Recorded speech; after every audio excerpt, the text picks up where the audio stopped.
Oi, Dan, Tudo, tudo bem? tudo, e você? Tudo jóia. Então, estamos aí hoje sem óculos escuros. Sem óculos escuros hoje? E a gente não descansa, né, Dan? Nem no feriado, pelo amor, né? De jeito nenhum, na ativa. É, então, o mais legal, na verdade, é que diante de tanta repercussão, né, e polêmica mesmo, né, o assunto que a gente vai falar hoje, que é mais sobre essa questão de se o óleo é hormonal, não é, se pode, não pode, tal, é realmente, né, um assunto bastante polêmico e é legal, né, gente, oi? Cabeludo. Cabeludo, Assunto né? E, cabeludo. e, é, é. E aí, quem sabe a gente coloca até como palestra aí no Conaroma, que vai ter em julho, né? Com certeza. Mostrando nas informações, mas a gente vai falar sobre isso durante a palestra também, né? Porque tem gente que está entrando ainda aí e a gente Sim, fala sobre isso no finalzinho, né? com certeza. A gente conversa sobre isso. Com certeza. É bom, já são 7 horas, eu não vou nem demorar muito, não, porque já está no horário. E aí depois É. acaba faltando tempo que nem ontem, né? É E verdade. aí, e aí a gente até acabou conversando, eu e o Dan, sobre, até nessa palestra que a gente vai dar depois, falar sobre as reações que dá, né? Quando as pessoas usam de Sim. forma inadvertida, né? Entendeu? Acho que, às vezes, é que nem aquele negócio do cigarro, né? O pessoal coloca aqueles monte de câncer, de tumor na embalagem do cigarro para ver se sensibiliza alguma coisa, né? É, Mas nem exa- sempre também, né, Dan? nem sempre. Não. Então tá bom. Vamos lá. Então ontem a gente falou sobre essa questão polêmica da ingestão de óleos essenciais, né? O porquê que não é recomendável você fazer de forma inadvertida. Inclusive, eu vou dar até um spoiler, a gente é um assunto que é tão polêmico que aquele grupo, né, dos apaixonados pela aromaterapia, a gente está pensando em fazer alguma coisa nesse sentido também, em forma de vários donos de empresa e outros profissionais, fazer uma live coletiva também. Tô dando spoiler, ninguém fala que eu falei, por favor, hein? Isso é spoiler mesmo. Mas é só para dimensionar, né, o tamanho dessa questão e que é tão importante para todos e que realmente tem sido atrapalhado, aumentado, né, a polêmica pela disseminação pelo pessoal do marketing multinível. Isso a gente falou muito ontem e não vamos entrar hoje nessa questão. Vamos falar sobre óleos essenciais que muitas vezes são considerados hormonais ou estrogen-like, né? Ou mimetizando os hormônios, e quais os perigos reais ou irreais, né? E para que condições que a gente poderia ou não usar, né, Dan? Isso. E então eu vou dar bem a palavra para o Dan, a gente vai batendo essa bola legal aqui, né? E até começar, né? Entendeu? Pelos conceitos. Vamos lá, Dan. Bora lá. Sim, com certeza. Outro assunto bem cabeludo esse, né, de material que são citados, né, como óleos essenciais em atividade hormonal e tal. É um assunto complexo, porque, veja bem, a partir do momento que nós falamos sobre a palavra hormônio, ela já implica uma série de dados sobre fisiologia do hormônio na área de endocrinologia. E também nós sabemos que o estudo da endocrinologia dificilmente é bem feito quando a gente isola hormônio por hormônio e suas funções e fica assim mesmo. Todo o sistema hormonal, digo do ser humano, de outros animais eu nem me atrevo a dizer, porque realmente não sei. Tudo funciona de forma interligada, de uma forma integrativa, de uma forma íntegra, né?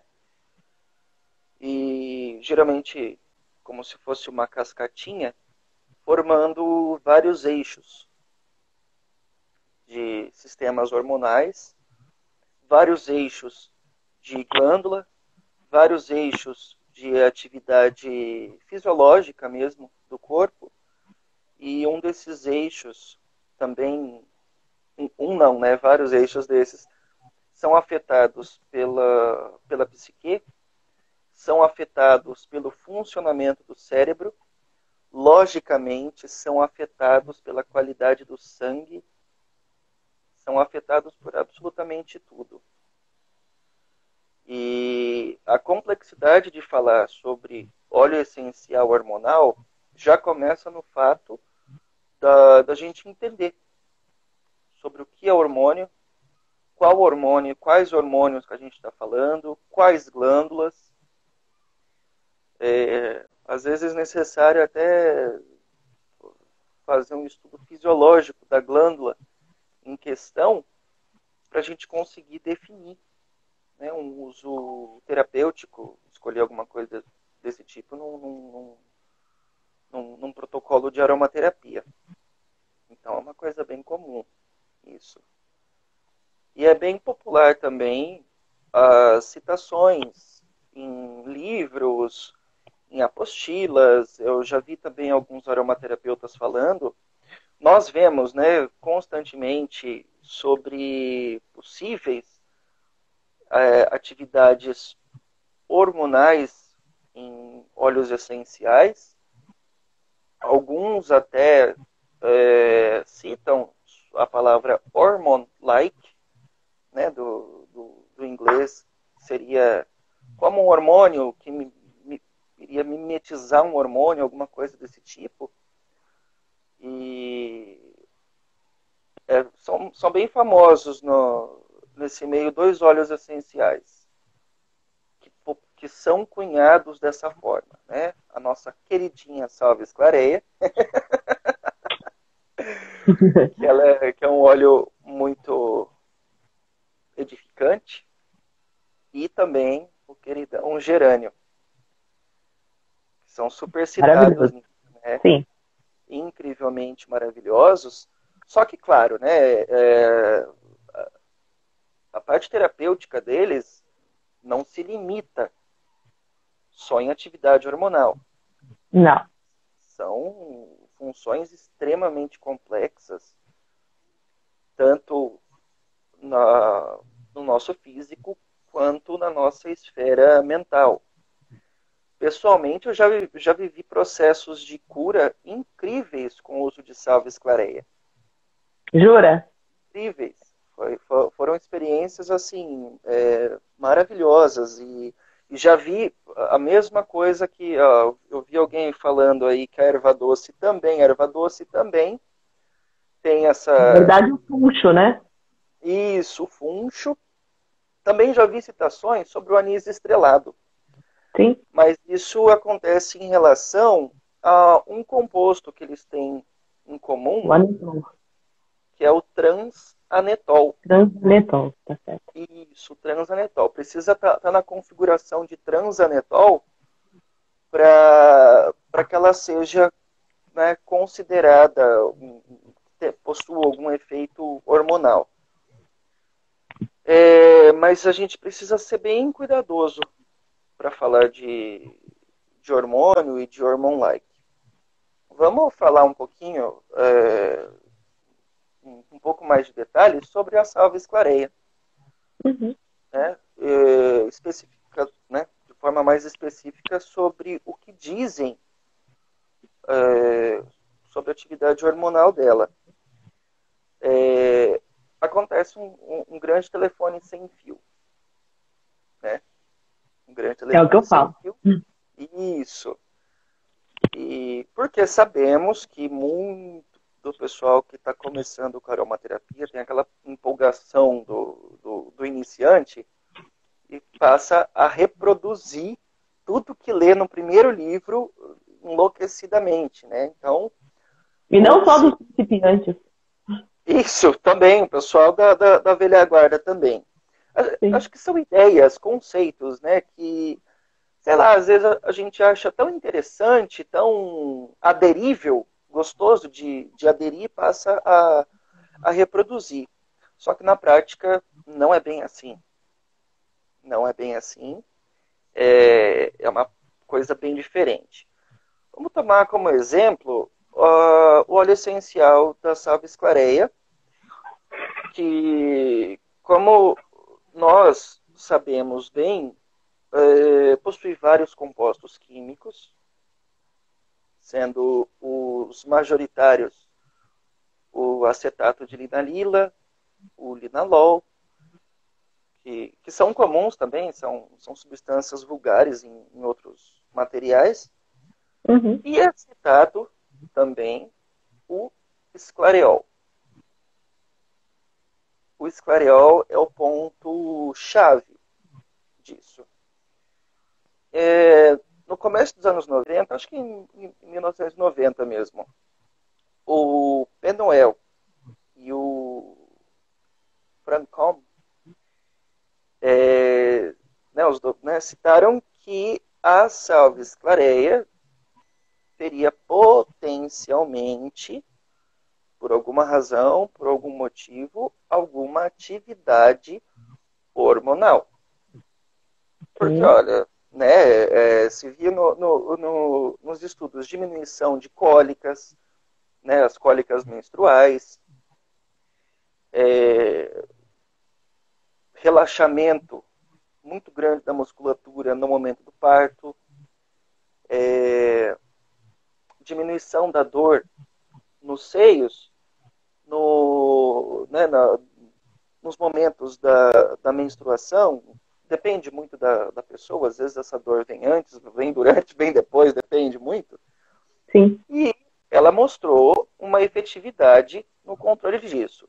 Portanto, naquele momento, foi sugerido que ela provavelmente teria algum tipo de efeito desse. Só que tem um detalhe. A salvia esclareia, quando a gente observa a química dela, do óleo essencial, o que acontece? O esclareol é uma molécula que ela é um diterpeno labdanoide. Ela é classificada de uma forma um pouco diferente das outras moléculas que a gente está acostumado a ver nos estudos da aromaterapia. Diterpenos labdanoides são moléculas, eu diria, bem grandes, bem pesadas, e elas não são tão voláteis assim. E isso já traz uma implicação na entrada dela no nosso corpo por via cutânea. Uhum. Um outro ponto é a quantidade que ela aparece num óleo essencial de sálvia. Uhum. Sabendo que ela é uma molécula que é evaporada com certa dificuldade e que na própria sálvia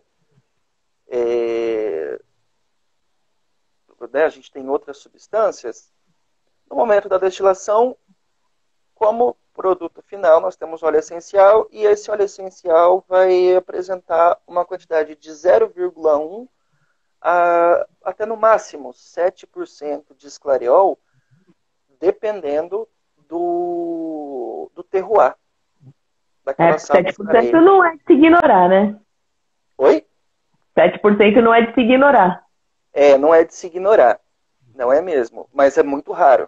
Eu mesmo nunca vi um óleo essencial, né, um material destilado, com 7% de esclareol. Eu já vi com quase 5%, assim, mas é bem difícil. É bem difícil o terroir da salvia esclareia que vai produzir essa quantidade. A maioria está abaixo de 0% ou no máximo 1%. Existe também o absoluto da salvia esclareia, que é o material obtido pela extração por solvente. Esse absoluto, o papo já é diferente, porque ele não vai precisar da evaporação, e muitos Sim. materiais com dificuldade de evaporar, de ser liberado pelo calor, ou mesmo coisa que não evapora, vai aparecer, tende a aparecer no absoluto. Então, no absoluto, o teor do esclareol salta para 70%. É muito grande, ele é bem espesso, escuro, né? Isso, o absoluto de salve esclareia. Bom, já começa no concreto de salve esclareia, que é uma maçaroca preta, bem Imagino. escurona, e é duro igual uma pedra. Você tenta cortar, não vai. Totalmente diferente dos outros concretos que a gente vê, né, na perfumaria. Né? Concreto de jasmim, você passa o dedo, ele já começa a desmontar. A rosa também. Mas salve esclareia, o negócio é um pouco diferente. E um dos responsáveis por isso é o esclareol. E quando a gente obtém o absoluto através desse concreto, nós temos um material que pode chegar até 70% de esclareol. Ótimo. Para quem está por fora do absoluto de salve esclareia, ele é um material mais sólido do que semissólido. Ele tende a cristalizar na superfície, fazendo cristalzinhos de esclareol puro. Tem uma coloração escura, verde muito escuro, quase pretão. E ele é impraticável dessa forma no uso de aromaterapia. É bem difícil. Justamente por ele ser sólido. Então, para você conseguir utilizar esse material, você faz uma pré-diluição dele, né, para deixar esse material gotejável. E depois disso, se usa nas diluições padrões, né, para aromaterapia, que aí varia do caso e tudo que o pessoal já sabe. Ou a gente espera que sabe. Que né, fazer a diluição em tudo é fundamental. E aí nós temos esse material ativo. Mas quando a gente olha num sujeito que utiliza um óleo essencial comum da salve esclareia, a gente acaba até subestimando o valor, a quantidade de esclareol que está dentro daquele organismo. E quando a gente olha a molécula da salve esclareia e tenta comparar com as moléculas de estrogênio, não tem absolutamente nada em comum. Por isso, é bem improvável que a salve esclareia tenha um efeito hormonal que possa ser chamado de hormone-like. Porque o primeiro critério para você considerar uma molécula como hormone-like é, no mínimo, ela ter uma configuração espacial, uma configuração química que seja conectável aos terminais que vão receber esse hormônio. Sem isso, não existe atividade hormone-like. Ó, é boiar na maionese. Encaixar, né? Chave e fechadura. Exatamente. Por mais distorcida que seja essa chavezinha, se ela for um pouquinho parecido, ela pode até dar uma estimuladinha ali. A gente vê algumas plantas que possuem uma configuração parecida, né, na fitoterapia e tal. E vou tomar meu chazinho aqui também. Ah, chazinho, né? Meu chazinho. Eu vi você tomando, deu vontade. Tá ótimo aqui. Oh, beleza. E acontece que o esclareol não tem absolutamente nada em comum com nenhum tipo de estrogênio. Então, como que ele agiria, hipoteticamente, o que você imagina, né? A atividade do esclareol não se limita só nele, mas quando a gente olha a sálvia, esclareia por completo. Sempre, né? No óleo essencial, a gente tem que considerar no completo. Né? Sempre, exatamente. Porém, existe o fator. Claro que na nossa experiência, nós vemos muitos casos, você deve ser muito mais testemunha disso do que eu, de mulheres que usam a salve-escareia para tentar modular alguma coisa. Algumas apresentam resultados, outras não apresentam resultados, mas existe uma grande tendência a apresentar resultados. Sim. Mas aí fica a questão, por que a gente vai atribuir ao esclareol presente na salve-esclareia uma atividade hormonal, sendo que o esclareol não possui absolutamente nada de hormone-like. O gerânio, muito menos. Não tem molécula nenhuma no gerânio que dá para ser considerada, né, com essa atividade. Falar, possui fitoestrogênios. Não tem fitoestrogênios, coisa nenhuma. O que tem ali são monoterpenoides, né, uma série de terpenos, fenóis. Por sinal, um ponto muito importante é a função do grupo, é a participação do grupo fenol numa substância para ela ser um hormone-like. Não estou falando que mesmo? os fenóis são, mas isso faz parte da estrutura do hormone-like mesmo. Só que, quando a gente observa, como eu falei no começo, o sistema hormonal, ele é completamente interligado. Sim, e foi o que você falou primeiro, né? Isso, e não existe nenhuma microdose de nenhum estrogênio no corpo sem que antes a célula produtora dele receba um comando. E esse comando... O precursor? Isso. Vários precursores partem de uma glândula, que é a nossa hipófise. A hipófise é uma glândula que fica bem aqui dentro, né? A gente entra aqui atrás e chega aqui, tem como acessar, também entrando aqui pelo nariz, quebra o osso, e ela fica guardadinha numa cavidadezinha óssea, assim, ela fica dentro, que é uma estrutura chamada célula túrcica. E ela Conheço bem. E ela é protegida, sim, ao máximo, porque não... Alguma... Qual motivo? Não pode ter nada. Não pode chacoalhar muito, não pode apertar, não pode nada. É a caixa preta. Isso, exatamente, a caixa preta. De fato, ela é a caixa preta. Citologicamente, ela tem umas células, claro, bem diferenciadas, completamente específicas dela, mas é um processinho evolutivo de células parecidas com as dos olhos, parecidas com algumas células do nariz. E nós temos o nosso nariz, que cheira a parte de fora. E a nossa hipófise cheira a parte de dentro. Ela é o nariz que cheira o sangue. Ela mesmo? Ela possui um sistema circulatório que é só dela, né? Que funciona para abastecer e ela fazer essa varredura com perfeição.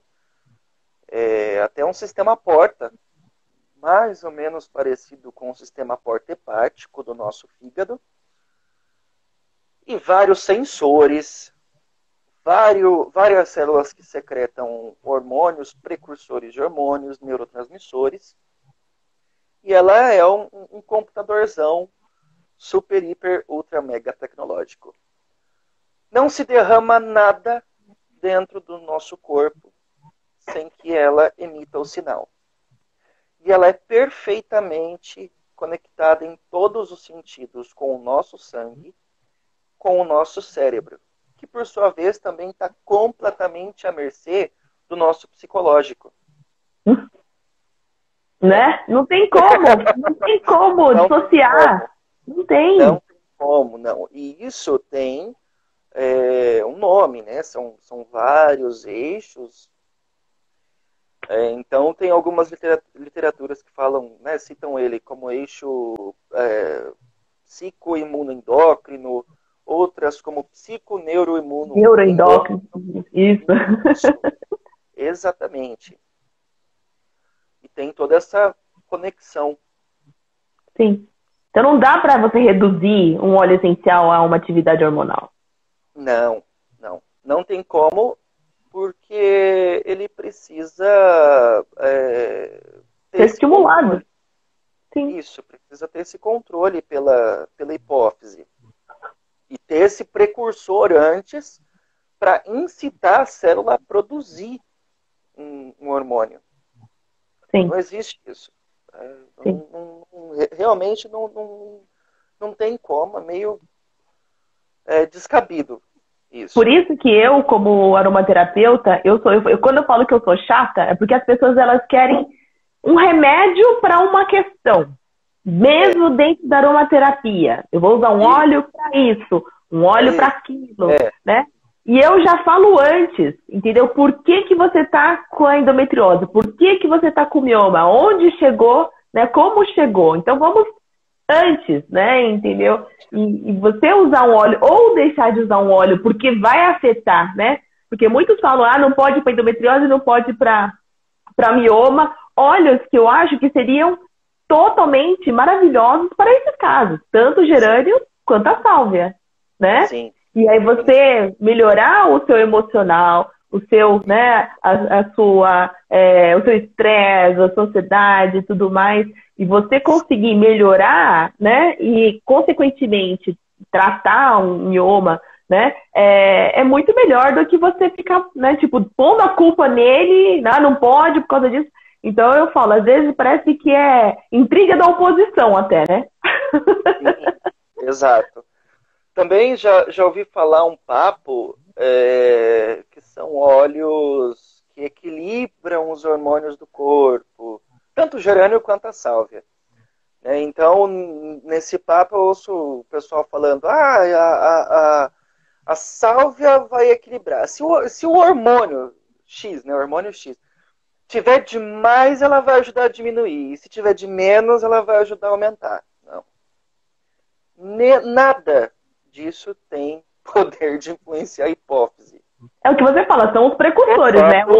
Como você vai acalmar ou diminuir a produção do hormônio, né? Isso, exatamente.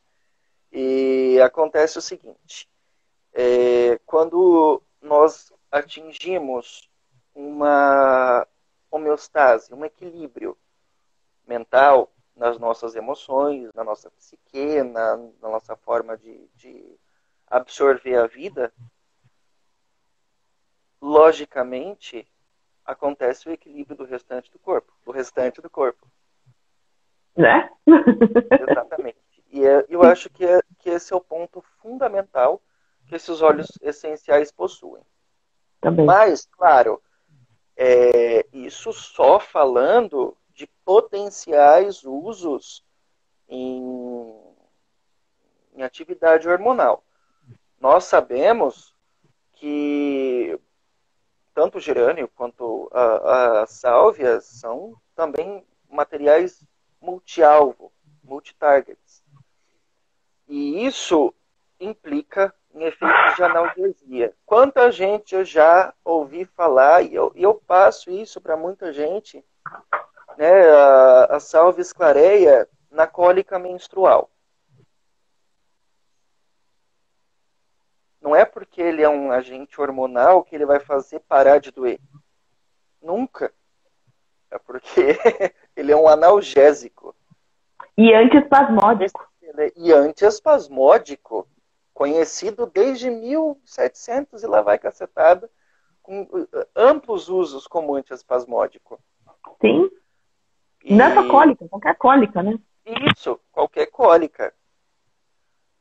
E o gerânio, ele já tem um papo diferente. Porque a química dele, de uma forma ou de outra, eu não vou entrar em detalhes com isso, senão vai ficar muito, muito longo e tal. Mas, nós sabemos que ele faz o estímulo do córtex adrenal. Uhum, sim. Ele nunca interferiu e jamais vai interferir como hormone-like no sentido de estrogênios. Ok. Mas ele ativa. Mano, não é se ativar aquela coisa maravilhosa. Não. Ele dá um estímulo, ele dá um suporte para o córtex adrenal. E o córtex adrenal, para quem não sabe, o córtex adrenal é uma parte das glândulas suprarrenais, a parte mais externa. E ela é responsável pela produção de vários hormoninhos, mineralocorticoides e glicocorticoides, que são... Alguns já saem atuando como hormônio, outros como precursor de outros hormônios e tal. E existe a produção secundária desse córtex adrenal de andrógenos. Não é a única estrutura do corpo que produz andrógeno. É uma produção secundária. Nós temos outras glândulas que fazem isso muito bem. Mas ele atua secundariamente na produção de andrógenos. A suprarrenal? Isso. Uhum. Além de tudo que ela faz, ela também faz isso daí também. Mas é uma coisa bem comum, viu, Bia, no nosso corpo. Até o pulmão produz secreções hormonais. Sim, produz a ECA, que é um hormoninho que tem profunda relação também com a suprarrenal e que vai ajudar a modular a nossa pressão sanguínea. Que legal. É um outro eixo. Né? Isso. O pulmão, claro, além de toda a função respiratória que nós conhecemos dele, ele também tem como uma outra funçãozinha secretar um hormoninho que vai conversar lá com a suprarrenal, que vai conversar com o rim, vai mexer lá na angiotensina, na aldosterona, tudo para ajudar a modular a corrente sanguínea. Nosso corpo fica conversando entre si o tempo todo. Todo mundo esquece dessa parte. Sim. E eu acho que é porque é mais fácil falar, ele mexe no hormônio da mulher, né? Umas coisas assim, e esquece dessa parte que é o básico. É o básico num estudo assim. E aí, ainda nesse papo do estímulo no córtex adrenal pelo óleo essencial de gerânio, existe o aumento da produção de andrógenos. Mas espera lá. Andrógenos são hormônios que são muito, muito mais ativos no homem. Sim. E não é um, são vários. São vários hormônios assim. E aí? Isso indica que ele também é muito ativo no homem. E sempre... é bom saber, né? Nem sempre a alcunha gerânio é o óleo essencial da mulher, realmente seja verdade. Talvez ele seja... nesse ponto de vista, exclusivamente, talvez ele seja mais ativo no homem do que na própria mulher. Olha só que interessante. Certo? Olha, o gerânio é nosso, salve é nossa. Exatamente. Mas olha, é facinho se acalmar os ânimos de um ariano com gerânio, viu? É mesmo? Bom saber, hein? Bom saber. É facinho. Legal. E aí existe o ponto. O aumento da produção desses andrógenos. Só que os andrógenos, que são várias moléculas, tá, pessoal? Não estou falando só de um. Não estou falando assim, pontualmente, de hidrotestosterona. Não, estou falando de são vários.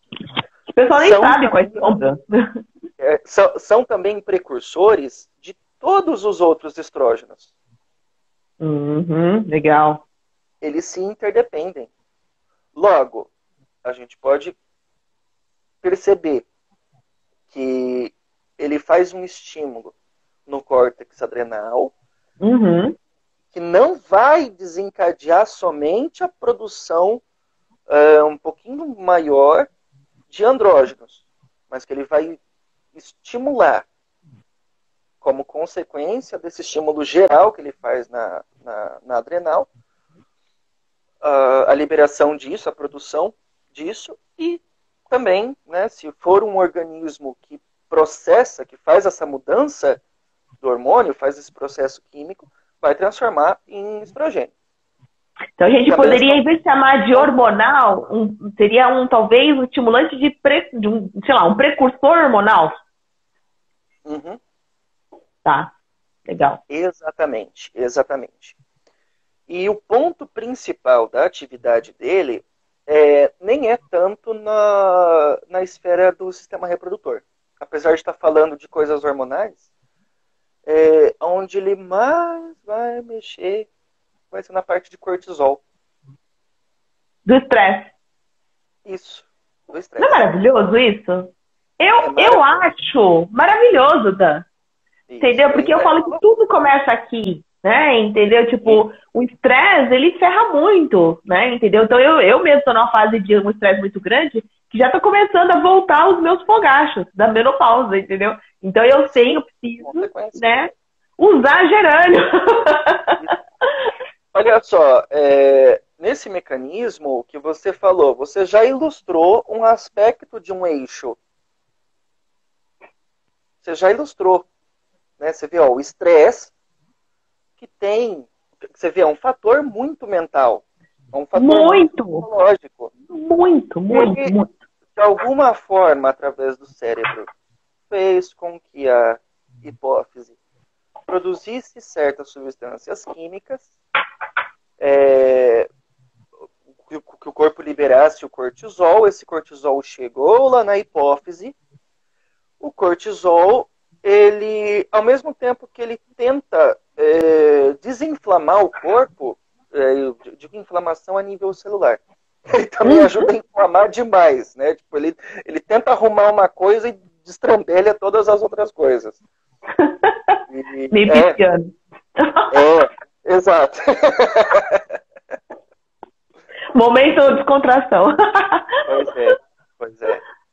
E esse fenômeno acontece e ele vai afetando outros órgãos, outras estruturas do corpo e coisas assim. Então, um bom foco, um bom tratamento não é mexer no cortisol. Eu vou mexer no meu cortisol, eu vou abaixar meu cortisol. Não, ele não vai abaixar sozinho, não tem nada que vai fazer ele regredir, tipo um inibidor de cortisol, um óleo essencial que vai lá e tapa a chavinha lá, a fechadura da molécula que faz parar o cortisol. Não, é aqui na cabeça. Sim. É uma coisa que fica entre as duas orelhas, que se chama cérebro. Não é o enfeite. Isso, é a nossa psique, é a nossa mente, tudo isso ajuda a produzir esse controle. E que coisa mais maravilhosa para fazer isso do que o gerânio? Nossa, pelo amor, eu estou numa fase, eu acho que eu preciso do gerânio. Gente, cadê o meu gerânio? Socorro, porque ele é essa maravilha. Ele é realmente maravilhoso. E é o que eu falo para as pessoas. Você precisa ter esse controle, porque hoje as pessoas, todo mundo se acha que você fala, tem que pensar. Só que o pessoal vai lá e fala assim, é o cortisol, é o estrogênio, é isso, aquilo, e todo mundo virou médico. Todo mundo, né, virou especialista naquilo. Então isso, aquilo. Só que é muito mais, não é assim. Entendeu? Então o que a gente pode fazer? A gente pode relaxar essa perrenga dessa mente. Isso, exatamente. Outro ponto disso é a salve-esclareia. A salve-esclareia, numa atividade, possivelmente, não se sabe, não existe nada que comprove isso. Não. Robert Cicerone escreveu uma matéria sobre isso, né? Exatamente. Tem matéria sobre isso que realmente não tem absolutamente nada. Mas que ele pode sim, nós podemos, o próprio Serran também sugestiona, infere, de uma atividade hormonal em decorrência de outras formas de equilíbrio do corpo. Um deles, a mente. Outro deles, a modulação da nossa hipófise, alguma coisa nesse sentido, através da atividade do cérebro. Olha só, gente, é muito próximo o impulso elétrico do nariz para as áreas que vão receber esse impulso, lá no sistema límbico, e a hipófise está do lado. São Sim. coisas assim, que estão em contato direto. Tem neurônio que sai do sistema límbico e vai terminar lá na hipófise. Eles estão conversando o tempo inteiro. Eles conversam o tempo inteiro. E é justamente isso que vai produzir, por exemplo, aquela sensação deliciosa de você pegar uma laranja ou de você pegar sei lá, né? Vou citar a laranja porque às vezes ela dá até um efeito rápido nisso. Uhum. Você faz uma inalação leve, não precisa ser muito não.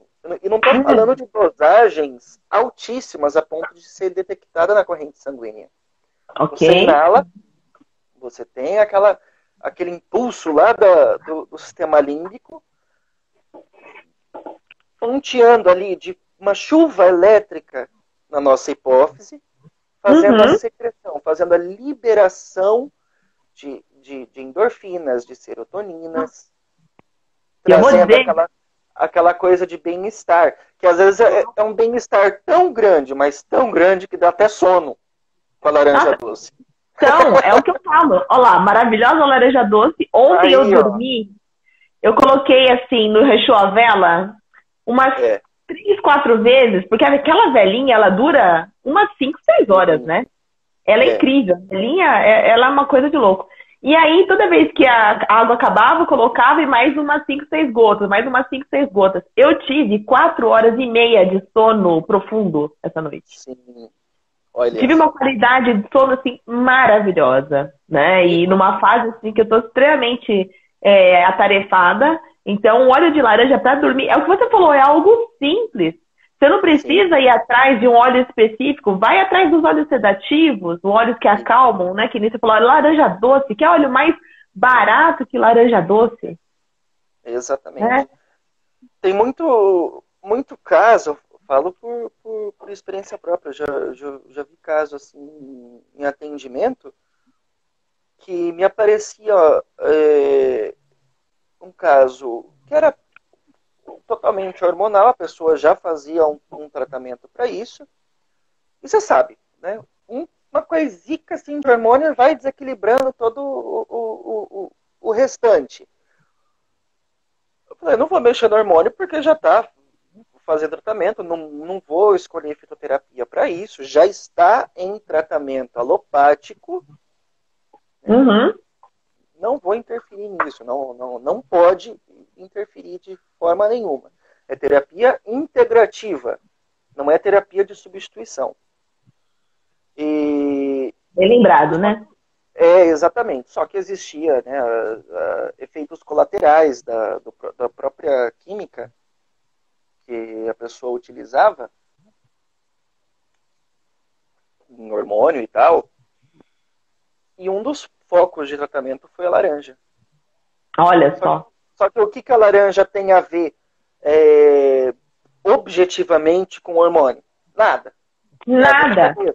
Tem a ver com a cabeça. Sim. O que é que estava rolando ali na pessoa? O ponto não era no hormônio, não era no útero. Era na cabeça. Por quê? Foi se apagando tanto com a vida. Foi se apagando tanto com as coisas. Porque ela quis, né? A pessoa se colocava para baixo, cada coisa ela ia se sentindo uma merdinha. Sim. E foi perdendo brilho, foi perdendo brilho, foi perdendo brilho, perdendo brilho, se sentindo tão mal que começou a dar tilt, né? E aí eleva o cortisol, que aí vai mexer lá na adrenal, que aí vai desligar as chavinhas de produção dos outros hormônios, que vai afetar o útero não vai receber aquele material, Então ele decide, bom, vou diminuir a produção disso porque já parei, cansei. Cansei. Ou seja, o útero estava mostrando para ela que a própria cabeça dela já tinha cansado de si. Então, para que ele vai querer trabalhar para fazer a gênese de alguma coisa? Não tem por que ele querer fazer isso. Então, ele desliga. Tratando com o grapefruit, tratando com a laranja, tratando com um pouco de gerânio, em doses baixas, porque a pessoa já estava em um tratamento, assim, era uma reposição hormonal cavalar e também utilizava outros fármacos para outras doenças. Sim. Que aparecem de brinde. Uhum. E depois de um tempo, passaram alguns meses, aí eu vi o efeito da laranja. Aquele brilho, e do grapefruit também, aquele brilho Sim. solar voltando. Solar. Sim. Até a cara deu uma esticada na mulher, que eu até perguntei para ela se ela tinha feito um peeling. Não fiz nada. Falei, nossa, Tá parece vendo? que puxou até o colágeno, menina. E ela não tem nada para aquilo, né? Nada. Entendeu? Então, o que eu acho, esse seu caso é muito legal. Ela também cortou não assim, todos os medicamentos, mas boa parte dos medicamentos Legal. de reposição foram cortados, e os que não foram cortados tiveram a dose diminuída ou foram trocados por outros que não são tão ativos. Legal. Mesmo. Esse exemplo que você deu é muito legal, né? No sentido de que, duas coisas, né? Primeiro que nem você falou, a gente fica procurando pela ação dos óleos. Hoje todo mundo estuda, é muito legal que as pessoas estudem realmente a ação dos óleos essenciais, mas elas estão usando muito na base do quê? Como se fosse um medicamento, né? Então, o princípio ativo tal, não sei o que lá tal, a química, uma molécula, nananã. Então isso significa o quê? Isso é como se fosse uma automedicação, você concorda? Sim, de fato. Entendeu? Então, isso mostra o segundo ponto que eu quero falar, da importância de um terapeuta. Sim.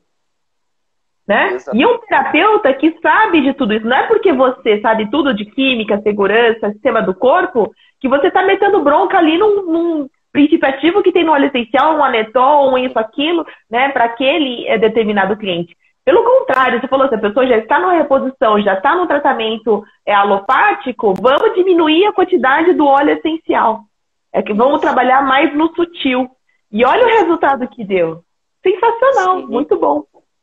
Exatamente. Esse ponto do sutil é importante. Eu realmente não consigo pensar na aromaterapia quando eu dou ênfase somente na química. Porque eu começo a pensar numa ótica de farmacologia. Sim, que não é só. Isso é importante? É importante. Eu gosto muito de estudar isso, outras pessoas também gostam, mas ela não se limita só nisso. Ela é uma casinha de estudo que a aromaterapia pode fazer. Só que a gente Você fala muito da assinatura da planta. Fala rapidamente da assinatura, só para o pessoal saber o que é, né, o lance da assinatura, que eu acho extremamente importante. Sim, a assinatura da planta, ela é um estudo que une conceitos de observação do vegetal, o comportamento desse vegetal com o meio que ele está inserido, a forma que esse vegetal se comunica com as outras plantas, porque existe essa comunicação, né, através de química e de todas as outras coisas, e também a forma que a planta enxerga, que ela vê, que ela percebe o mundo através do ponto de vista dela. Aí já começa a pesar o negócio. Aí começa a embolar. E esse ponto não é a teoria do Paracelso, não. Eu ouvi uma pessoa aí perguntando se a teoria das figuras do Paracelso. Não é não. O Paracelso tentou seguir um caminho, não seria bem um precursor nesse sentido, mas é muito importante o tratado de botânica dele, mas ele não tem assim uma participação fundamental nessa observação. E através dessas bioinformações da planta, que logicamente é também um dos princípios da terapia floral. Existe a inserção de alguma forma, de algum meio disso para o óleo É olhar essencial. a planta, né? É olhar a planta, né? Olhar a planta, e só que não é um olhar qualquer. Ele é um olhar meio na filosofia de Goethe. É uma coisa que você está assim, por fora, sem participar dali. Né? Você não se insere ali de jeito nenhum. Você está olhando um observador e também não sugestiona coisas. Valores você atribui depois. É como se você tentasse se tornar, de fato, aquela planta, aquele vegetal. E depois, todos esses dados, essas observações são, depois desse processo, são atribuídos características, né? Ó, é uma planta forte, é uma planta assim, olha, ela floresce dessa forma, ela tem pelinho, não tem pelinho. Ó, ela se comporta assim com tal inseto, mas se comporta de outra forma com tal inseto, ela cresce assim, cresce assado, a raiz dela vai para o lado, mata a outra, não mata a outra, ela... Tudo, absolutamente tudo. Sim, tem que olhar isso, né? Tudo isso constrói uma identidade para a planta. E isso é fascinante quando você transfere para terapêutica. Quando a gente olha o sujeito usando o óleo essencial, sendo afetado pela assinatura da planta, sabendo da assinatura da planta, e você não falando, não sugestionando, isso acontece sozinho. Sim. É fascinante. Só que, como isso acontece? E por que essas informações passam da planta para o óleo essencial e do óleo essencial para o paciente, para o interagente, nós não sabemos. Eu não sei. Acho que não sei se o Dr. Baz saberia assim me explicar por A mais B, e outros autores que falam sobre isso também não saberia. É uma coisa que ainda a gente não sabe, mas é um fenômeno que acontece. Sim. Né? E nem importa, né? Na verdade, isso aí na verdade é pura observação e comprovação. Pura observação. É você olhar, contemplar, né? Se a gente parar de ficar, né, só se atendo à química, isso, aquilo, entendeu? Tipo, por isso que uma hora você falou o negócio da mente, meditação, contemplação, observação. Exato. Não é? A gente vai aprender muito mais do que ficar se preocupando, né? Com isso pode, isso não pode, isso, aquilo, assim, assado, né? Entendeu? Porque é aquilo que a gente está falando, as pessoas, elas estão pegando informações soltas, telefone sem fio, e elas precisavam fazer o quê? A formação completa. Exatamente. Então a gente precisa convidar o pessoal a fazer o curso de formação completa, né? Porque a gente vê tudo isso, os sistemas do corpo, o metabolismo, a farmacologia, a botânica, que tem a ver com essa assinatura da planta, né? Entendeu? A psicoaromaterapia, que a professora Silvia falou também, né? Entendeu? Então, quando você diminui o nível de ansiedade, você já elimina um monte de problema do teu corpo, né? Porque muita coisa tá na nossa mente mesmo. Totalmente. Tudo interligado. Tudo interligado. Lógico que a gente tem que saber da parte química, porque tem muito a ver com a parte da segurança. Com certeza. Né? Agora, saber dialogar com isso, saber dialogar com a ciência, né? Sim. É que nem você vê o discurso de alguém na política e querer já ter o entendido de política de tudo dessa vida, né? Entendeu? Então, é uma coisa que as pessoas fazem muito. Ela pega uma informação e já se agarra aquilo como se fosse a única verdade absoluta, né? Então, nós estamos com pouco tempo aqui, eu acho que já falamos bastante, acho que o pessoal já deu para dar uma tranquilizada aqui no pessoal, mas eu queria que a gente falasse também de outros, que nem você falou, anis, estrelado, funcho, né? O que seria da parte hormonal, ou pré-hormonal, ou precursora deles, né? Já que a gente está falando de óleos hormonais, né? Dá para falar uns 5 minutinhos sobre isso? Do anis? Anis, o funcho, né? Que tem ação ou não, tal. Sim. O caso do anis estrelado, do funcho, Nesse caso, a gente observa o composto químico chamado transanetol. Nós sabemos que a molécula anetol possui alguns isômeros, mas somente o isômero transanetol é que ele é ativo nesse sentido. E o ponto principal de atividade dele fica mais no sistema circulatório do que no sistema reprodutor propriamente dito. É claro que ele possui outros efeitos no sistema reprodutor e nos hormônios referentes, né, à atividade dele, mas ele também é um material muito adrenal, muito adrenérgico. Então ele está muito envolvido justamente no meio da angiotensina, na síntese de aldosterona, e a sua participação na pressão sanguínea. E é também a essa molécula que é atribuído o controle da quantidade de água que está presente no fluido intersticial das células. O edema, o hídrico, né? São óleos essenciais que são muito efetivos nisso. Muito mais o funcho do que o anis estrelado em função do transanetol e outras coisinhas que estão presentes nele que ajudam bastante nesse sentido. Eles mexem bastante na capilaridade dos vasos sanguíneos, né, a abertura que eles têm para o externo. Então ajuda a ter aquele efeito drenante, aliviar inchaços. E por ele interferir diretamente no córtex adrenal, logicamente ele vai produzir efeitos na nossa hipófise.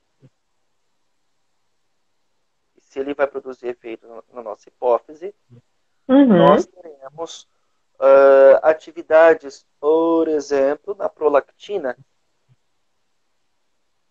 É mesmo? Essa eu conheço bem, porque a minha é lá em cima. A gente tem efeitos na prolactina, nós temos efeitos em muitos outros hormônios e tal. O ponto é que o transanetol, no sentido hormonal, ele fica parcialmente no empirismo. 20 segundos. Ele fica mais no empirismo do que naquela objetividade científica. A gente observa mais e a gente precisa de muito estudo a respeito.